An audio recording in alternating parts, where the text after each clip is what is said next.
என்ற தனியார் கடல் உணவுகளை பதப்படுத்தும் தனியார் தொழிற்சாலையில் ஐஸ் பிளாக்ஸ் ஜெனரேட்டருக்கு செல்லும் பைப்லைன் வால்வில் எதிர்பாராத விதமாக ஏற்பட்ட விபத்தின் காரணமாக மாண்பு உறுப்பினர்கள் அமருங்கள். மாண்பு உறுப்பினர்கள் அமருங்கள். மாண்பு உறுப்பினர்கள் அமருங்கள். நானா சட்ட விதிகள்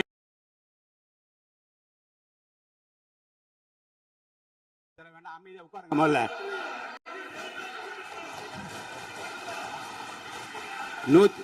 110 விதியின் அரசின் சார்பில் இருங்க.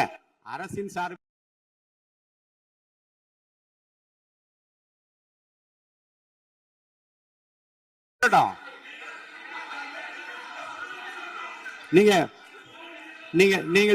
நீங்கள் சொல்ல உட்காருங்க. நான் சொல்றேன். உட்காருங்க சொல்றேன். நீங்கள் சொல்ல விரும்புகிற கருத்துக்களை இன்றைக்கு ஏறத்தாழ 11 பேர் பேச இருக்கின்றார்கள். நீங்கள் என்ன சொல்ல விரும்புகிற கருத்து இருங்க. அமைச்சர் இப்போது 110 விதியின் கீழ் விளக்கம் அளிப்பார். இந்த விளக்கத்தில் உங்களுக்குள்ள கருத்துக்களை உங்களுடைய கட்சியின் சார்பில் பேச இருக்கின்றார்கள். பேசுகிறப்போ உங்க கருத்தை சொல்ற உரிமை நான் தருகிறேன். இந்த 0 அவர் கிடையாது. வினாக்கள் பாருங்க. பிசினஸ் அட்வைசரி கமிட்டியில உட்கார்ந்து பேசுகிற போது வினாக்கள் விடைகள் நேரமும் 0 அவர் கிடையாது என்று சொல்லிவிட்டோம். இப்போது இதை பற்றி இந்த கருத்துக்களை நீங்கள் பேசுகிற போது உங்கள் உறுப்பினர் சார்பில் எடுத்து வைக்க நான் அனுமதி அளிக்கிறேன். அப்போது நீங்கள் தாராளமாக பேசலாம். மாண்புமிகு அமைச்சர் பேசுங்க. மாண்புமிகு பேரவைத் தலைவர் அவர்களே, திருவள்ளூர் மாவட்டம் ஊத்துக்கோட்டை வட்டம் பெரியபாளையம் அருகே கன்னியர்பேர் கிராமத்தில் 21/6/2026 அன்று saint Peter and Paul sea food exports private limited company என்ற தனியார் கடல் உணவுகளை பதப்படுத்தும் தனியார் தொழிற்சாலையில் ஐஸ் பிளாக்ஸ் ஜெனரேட்டர் மிஷினுக்கு செல்லும் பைப்லைன் வால்வில் எதிர்பாராத விதமாக ஏற்பட்ட விபத்தின் காரணமாக அமோனிய வாயு கசிவு ஏற்பட்டுள்ளது. இந்த விபத்தின் காரணமாக இதுவரை அங்கு பணியில் இருந்த 74 நபர்கள், 70 பெண்கள், 4 ஆண்கள் பாதிக்கப்பட்டு அரசு தனியார் மருத்துவமனையில் அனுமதிக்கப்பட்டு சிகிச்சை பெற்று உறுப்பினர் அமருங்க. இருங்க. உறுப்பினர் அமருங்க.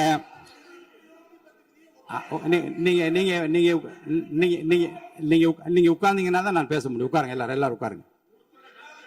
பாருங்க, நீங்க உங்க கட்சி தலைவர் பேசுற, நீங்க எல்லாம் குறுக்க ஏன் பேசுறீங்க? பேசாதீங்க. குறுக்க பேசாதீங்க.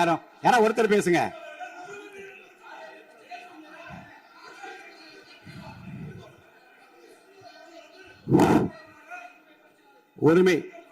ஒருமை மீறல் பிரச்சனை இருங்க. ஒருமை மீறல் பிரச்சனை பற்றியும் நீங்கள் எனக்கு காலையில் எனக்கு கொடுத்திருக்கிறீர்கள். அது இருங்க. அதை உரிய நேரத்தில் தான் எடுக்க முடியும். இப்போது அதை எடுத்துக்கொள்வதற்கு இல்லை. இருங்க. நான் திரும்பவும் சொல்கிறேன். உங்கள் பிரச்சனையை பற்றி முற்றிலுமாக பேசுவதற்கு வாய்ப்பு இல்லை என்று நான் சொன்னால் நீங்கள் கவலைப்படலாம். உங்கள் கட்சியின் சார்பில் பேசுவதற்கு இன்றைக்கு அனுமதி அளிக்கிறேன். அப்ப பேசுகிற போது உரிமையும் பிரச்சனையும் பேசுங்கள், கோரிக்கை பற்றி பேசுங்கள், அமைச்சர் கூறியதுக்கும் பதில் பேசுங்கள்.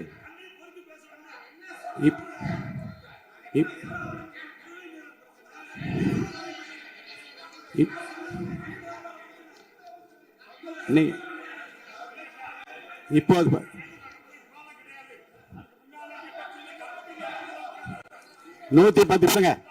110 விதியின் கீழ் அமைச்சர் இருங்க. 110 விதியின் கீழ் வேறு பிரச்சனை குறித்து அவர் பேசுகிறாரு. நீங்க அதை கேட்டுவிட்டு உங்க பிரச்சனை பற்றி நான் பதில் சொல்றேன். அது வரைக்கும் அமைதியா உட்காருங்க. பேசுங்க. மாண்புமிகு பேரவைத் தலைவர் அவர்களே, இருங்க. எதுக்கு இருங்க? இல்லைங்க இல்லைங்க பாருங்க. சபை விதிகளுக்கு உட்பட்டு தான் நடக்கிறேன். தயவுசெய்து சொல்றேன். அப்புறம் முன்னாடி அப்படி நடந்தது. இவருங்க உரிமை பிரச்சனை பாருங்க. உரிமை பிரச்சனை. நீங்க பதிலுக்கு பதில் பேசியா இருந்தா என்னால பதில் சொல்ல முடியாது. கொஞ்சம் அமைதியா கேளுங்க.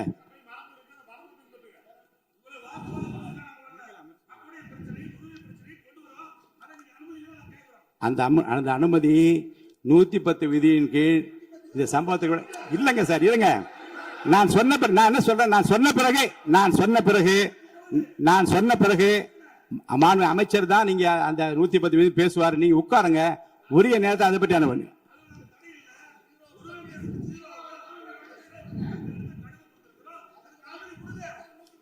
நூத்தி 10 விதியின் கீழ் மாண்பு அமைச்சர் விளக்கத்தை அளித்த பிறகு நீங்க பேசுங்க.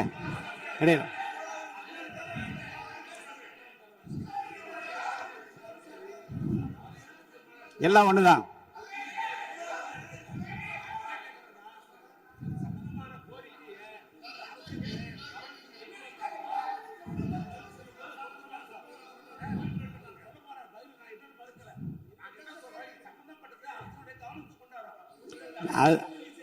அதற்கு அதாங்க இல்ல 110 மாண்புமிகு உறுப்பினருக்காக சொல்றேன். 110 விதியின் கீழ் மாண்புமிகு அமைச்சர் பேசிய பிறகு விவாதம் இல்லை. இருங்க, பேசி முடிச்சார். பேசி முடிச்சார். நான் இப்போ பாருங்க, உங்களுக்கென்று உங்களுடைய கட்சியினுடைய உறுப்பினர் பேசுகிற போது இதே பிரச்சனை கொஞ்சம் கலந்து பேசுங்க. நீங்க அப்பவும் சொல்லுங்க. நீங்க உரிமை மீறல் ஒரு மேகதாது பிரச்சனை சொல்லி முடிச்சிடுறேன். மேகதாது பிரச்சனை பற்றி உரிமை மீறல் என்று கொடுத்திருக்கிற அந்த விவாதத்தை நீங்கள் உங்களுக்கென்று பேச இருக்கின்ற உறுப்பினர் பேசுகிற போது நீங்க அந்த பிரச்சனையை சொல்லலாம். அதற்குரிய பதில் நான் சொல்றேன். அது உரிமை பிரச்சனையாக ஏற்றுக்கொள்ள முடியாத மாண்புமிகு அமைச்சர், நீங்க பதில் சொல்லுங்க.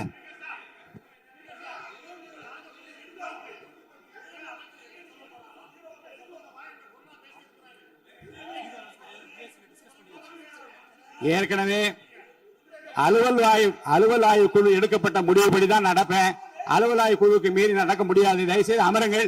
மாண்புமிகு அமைச்சர், நீங்க 110 விதிகள் உங்களுடைய படிங்க. நீங்க மாண்புமிகு பேரவைத் தலைவர் அவர்களே, இவ்விபத்தின் காரணமாக இதுவரை அங்கு பணியில் இருந்து 74 நபர்கள், 70 பெண்கள், 4 ஆண்கள் பாதிக்கப்பட்டு அரசு மற்றும் தனியார் மருத்துவமனைகளில் அனுமதிக்கப்பட்டு சிகிச்சை பெற்று வருகின்றனர். இதில் 15 நபர்கள் அரசு மருத்துவமனையிலும் 27 நபர்கள் தனியார் மருத்துவமனையிலும் தீவிர சிகிச்சை பிரிவில் அனுமதிக்கப்பட்டு தொடர் கண்காணிப்பில் உள்ளனர். 27 நபர்கள் சாதாரண சிகிச்சையில் உள்ளனர். இவ்விபத்தின் துரதிருஷ்டவசமாக 5 பெண்கள் உயிரிழந்து உள்ளனர் என்ற துயரமான செய்தியினை கேட்டு அறிந்து மாண்புமிகு முதலமைச்சர் அவர்கள் மிகவும் வேதனை அடைந்து அவர்களுடைய குடும்பத்தினருக்கு ஆழ்ந்த இரங்கலையும் ஆறுதலையும் தெரிவித்துக் கொள்வதோடு முதலமைச்சரின் பொது நிவாரண நிதியிலிருந்து தலா 2 லட்சம் ரூபாய் உடனடியாக வழங்க உத்தரவிட்டுள்ளார்கள்.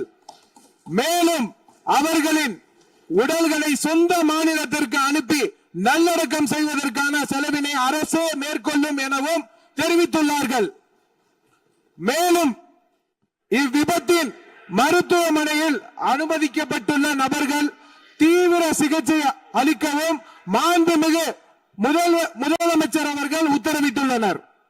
மேலும் இவ்விபத்தில் உயிரிழந்த மற்றும் பாதிப்படைந்த தொழிலாளர்களுக்கு தொழிலாளர் மாநில ஈட்டுறுதி காப்பீடு திட்டம் என்ற முறையில் ESI PF வருங்கால வைப்பு நிதியை வழங்கிடவும் மாண்புமிகு முதலமைச்சர் அவர்கள் உத்தரவிட்டுள்ளார்.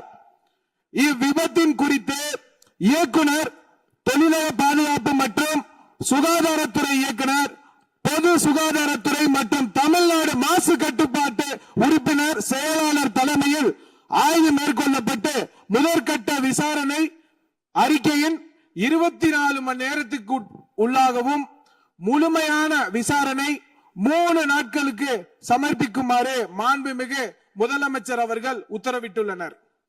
இனி வரும் காலங்களில் இது போன்ற விபத்துகளை தவிர்க்கும் பொருட்டு அசாடஸ் இண்டஸ்ட்ரிகளை உடனடியாக குழு அமைத்து ஆய்வு செய்யவும் மாண்புமிகு முதலமைச்சர் அவர்கள் உத்தரவிட்டுள்ளனர். அதன் அடிப்படையில் உடனடியாக நடவடிக்கை மேற்கொள்ளப்படும் என மாண்புமிகு பேரவைத் தலைவர் வாயிலாக தெரிவித்துக் கொண்டு மொத்தம் 54,957 தொழிற்சாலை உள்ளன. இதில் தொழிலாளர்கள் 27,65,313 தொழிலாளர்கள் உள்ளனர்.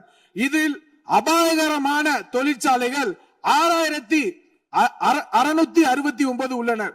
இனிவரும் காலங்களில் தமிழ்நாடு முழுவதிலும் உள்ள அனைத்து தொழிற்சாலைகளிலும் இதுபோல் நடக்காம இருக்க அனைத்து விதமான நடவடிக்கையும் மேற்கொள்ளப்பட்டு சட்ட ரீதியாக நடவடிக்கை மேற்கொள்ளப்படும் என்பதை பேரவைத் தலைவர் வாயிலாக தெரிவித்துக் கொண்டு விடைபெறுகிறேன். நன்றி.